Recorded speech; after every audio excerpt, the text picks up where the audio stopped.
Hello সবাইকে। আজকে আমি অনার্স থার্ড ইয়ারের বাস্তব বিশ্লেষণ এই বইটির চ্যাপ্টার 1 অর্থাৎ আমার কাছে যে বইটা আছে এই বইয়ের চ্যাপ্টার 1 হচ্ছে সম্পূর্ণ ক্রমক্ষেত্র হিসেবে বাস্তব সংখ্যার সেট। এই অধ্যায়ের উদাহরণ 2 বলেছে নির্মেষ সেটগুলোকে সুপ্রিমাম এবং ইনফিমাম বা গরিষ্ঠ বা লঘিষ্ঠ উপাদান নির্ণয় করো। এইখানকার হচ্ছে আমি আই নম্বরটা করে দিচ্ছি তোমাদের। সো আশা করি ক্লাসটা দেখলে তোমাদের উপকারে আসবে। সো লক্ষ্য করো এখানে আজকের ক্লাস হচ্ছে রিয়েল অ্যানালাইসিসের চ্যাপ্টার হচ্ছে 1। তাহলে এখানে আমার যে প্রশ্নটা মানে আই নম্বর যেহেতু করব, তাহলে আই নম্বরে হচ্ছে আমার দেওয়া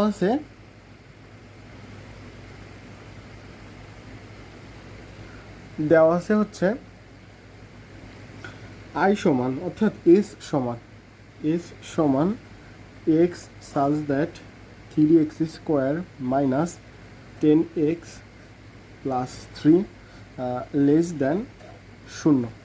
এইখান থেকে আমাকে সুপ্রিমাম নির্ণয় করতে হবে আর হচ্ছে ইনফিমাম নির্ণয় করতে হবে। ক্লিয়ার? তাহলে এখন দেখো তো এটা আমি কি লিখতে পারি, এক্স সাজ দ্যাট, আমি যদি এটার মিডিল টার্ম করি মানে 3x square minus 10x plus 3, তাই না? তাহলে 3 3 9কে ভাঙিয়ে আমাকে বানাতে হচ্ছে কত, 10। তাহলে 9কে কি 9 লিখতে পারছি না? তাহলে দেখো তো এটাকে আমি এভাবে লিখতে পারি যে 3x square minus 9x minus x plus 3 less than equal 0। তো এখন এক্স সাজ দেয় এই দুইটার ভিতর থেকে কি কমন যাচ্ছে, 3x কমন যাচ্ছে, তাহলে এখানে এক্স মাইনাস 3, এখান থেকে -1 কমন যাচ্ছে, তাহলে এটা আমি কি লিখতে পারি এক্স মাইনাস 3। আর এটা সম্পূর্ণটা লেস দ্যান ইকুয়াল 0, এটা রেখে দাও। তাহলে এক্স সাজ দেয় দুইটা থেকে এক্স যদি দেখি তাহলে আমি এখানে কি লিখতে পারছি যে 3x মাইনাস 1, 3x মাইনাস 1, আর একটা হচ্ছে এক্স মাইনাস 3 লেস দ্যান 0। দেখো তো এইভাবে কি আমি লিখতে পারি। এখন এইখানকার একবার এই পুরোটা অর্থাৎ 3x মাইনাস 1কে একবার গ্রেটার দেন দিব আর এটাকে একবার লেস দেন নিব, পরেটা ওটাকে গ্রেটার দেন দিব এবং লেস দেন দিব। তাহলে দেখো কি করতে হবে, এখানে এক্স সাজ দ্যাট প্রথমে হচ্ছে 3x মাইনাস 1 এটা গ্রেটার দেন 0 এবং যখন এর গ্রেটার দেন নিব তখন এর লেস দেন নিব, তাহলে এক্স মাইনাস 3 লেস দেন কি হচ্ছে 0। ক্লিয়ার? তাহলে এটা পেলাম হচ্ছে প্রথমটা এটা, অথবা হচ্ছে পরবর্তী মানে এটা তখন কি নিব যে x such that 3x minus 1 এটা নিব হচ্ছে লেস দ্যান 0 এবং এক্স মাইনাস 3 এটা নিব গ্রেটার দ্যান 0। ক্লিয়ার? আশা করি তোমরা বুঝতে পারছো। এখন দেখো এখানকার এই যে দুইটা মান আছে এই দুইটা মানকে আমরা কি করে দিব, ইউনিয়ন করে দিব। কেমন? তাহলে x such that 3x minus 1 greater than 0 এবং x minus 3 less than 0।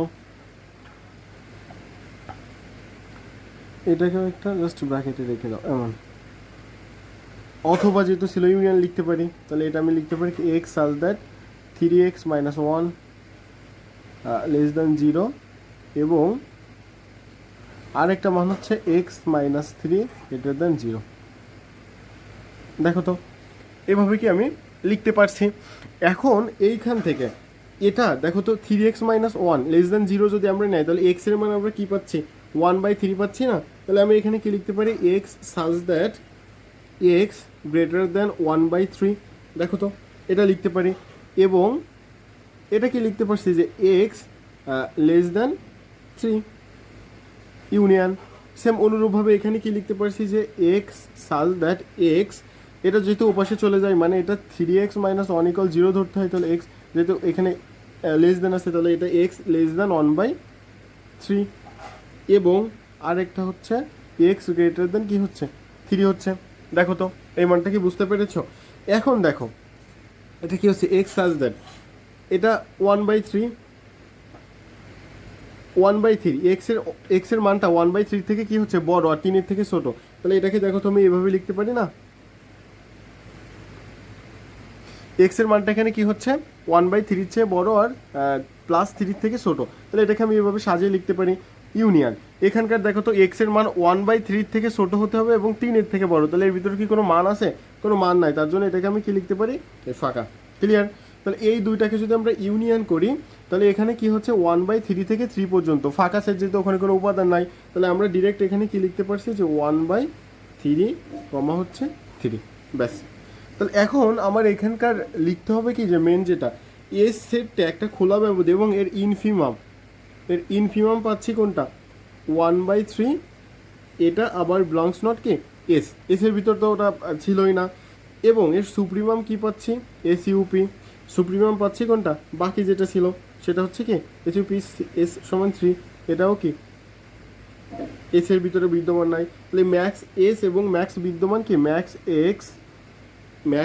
X S sorry এবং মিনিমাইজ এস, এই দুইটা আমার ওই এস এর মানের ভিতর কি বিদ্যমান হচ্ছে না, কারণ এস এর মানের ভিতর আমার এই 1/3 এবং 3 এই দুইটা মান নাই, তার জন্য আমার ওর ভিতর কি 1/3 এবং হচ্ছে 3 এই দুইটা মান আমার কি ওখানে বিদ্যমান নাই।